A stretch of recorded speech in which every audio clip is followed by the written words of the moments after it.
बिस्मिल्लाहिर्रहमानिर्रहीम। अस्सलाम वालेकुम। Welcome to Majid kitchen. आज मैं आपके लिए ये रेसिपी लेकर आई हूँ जिसका नाम है शामी कबाब, जो हम भोंग के गोश्त के साथ बनाएंगे। भोंग का गोश्त, जिसे आम जुबान में मछली का गोश्त भी कहते हैं, इस गोश्त से ज़्यादातर निहारी बनाई जाती है और बिरयानी वगैरह भी बनाई जाती है। तो आज हम इसके साथ कबाब ट्राई करेंगे, यकीनन बहुत ही मज़े के बनेंगे। आइए अपनी रेसिपी को शुरू करते हैं। प्रेशर कुकर में गोश्त ऐड करेंगे। मेरे पास यहाँ गोश्त है आधा किलो। आप चाहें तो इसके पीस छोटे भी कर सकती हैं। गलने के बाद ये मिक्स हो जाएंगे, तो इसलिए इतनी खास ज़रूरत नहीं है। गोश्त को ऐड कर देंगे हम। लहसुन के 5 से 6 जबे हैं, इन्हें मैंने छील लिया है। ये हम साबुत ही ऐड करेंगे क्योंकि ये सब पक के यकजान हो जाएगा। 1 अदद हरी मिर्च डालेंगे। ये तीखी है इसलिए हम एक ही ऐड करेंगे। 2 अदद मीडियम साइज के प्याज हैं, जिन्हें हम रफली काट के ऐड कर देंगे।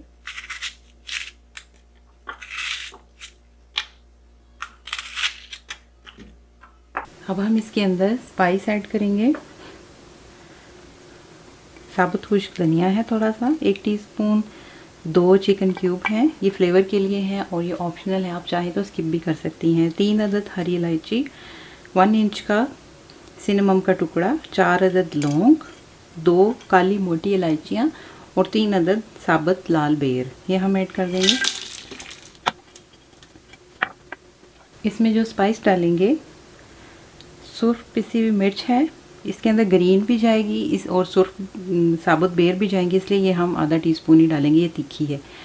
गरम मसाला है 1 टीस्पून, नमक आधा टीस्पून से कम।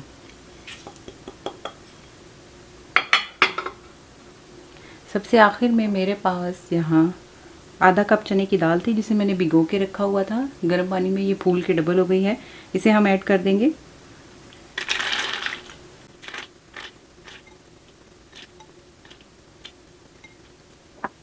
एक टेबलस्पून कुकिंग ऑयल, ताकि चीज़ें उबल के बाहर ना आए। सबसे एंड पे हम इसके अंदर पानी ऐड करेंगे। पानी इतना ऐड करेंगे कि गोश्त इसके अंदर डिप हो, क्योंकि गोश्त के अंदर अपना पानी भी होगा और वो भी निकलेगा। बस हम इसके अंदर इतना ही पानी ऐड करेंगे, क्योंकि भोंग का गोश्त 20 मिनट के अंदर बहुत अच्छा गल जाता है जैसा हमें चाहिए। तो हम इसे 20 मिनट प्रेशर लगाएंगे मीडियम आंच पे। ये देखिए कबाबों का मिक्सचर बिल्कुल रेडी हो गया है, गोश्त भी गल गया है। मैंने इसे थोड़ा ठंडा होने के लिए छोड़ दिया था, ताकि ये थोड़ा सा ना ड्राई हो जाए। तो बिल्कुल ड्राई करने से ये लग सकता था, इसलिए मैंने इसे थोड़ा ऐसे ही नेट से कवर करके छोड़ दिया था।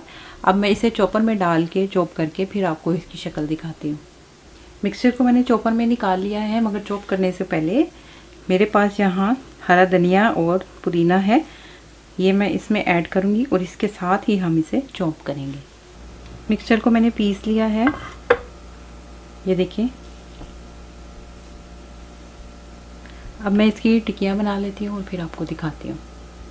मिक्सचर के अंदर मैं 1 अदद अंडा ऐड करूँगी।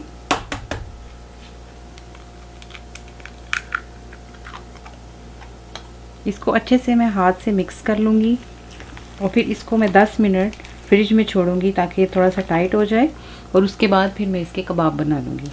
मिक्सचर को मैंने फ्रिज से निकाल लिया है। मैं अब आपको इसका एक कबाब बना के बता देती हूँ।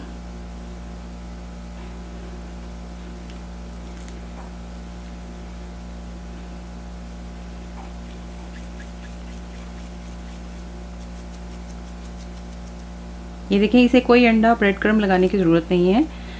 गोश्त के रेशे की वजह से ये वैसे ही जुड़ गया है। ऐसे ही हम सारे कबाब बना लेंगे। आइए अब हम कबाब को फ्राई करते हैं। पैन में ऑयल डालेंगे। चूँकि ये कबाब पहले से पके होते हैं, इसलिए इन्हें डीप फ्राई नहीं किया जाता, शैलो फ्राई करेंगे।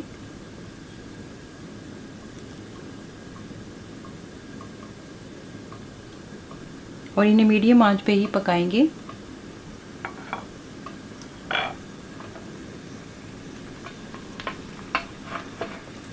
हम इन्हें पलट कर देख लेते हैं कि इनका कलर चेंज हो गया है।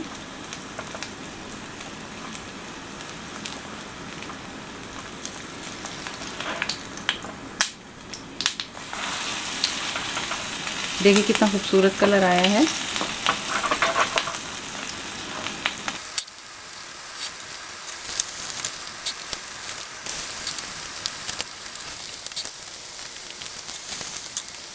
कबाब रेडी हो चुके हैं, हम इन्हें निकाल लेंगे।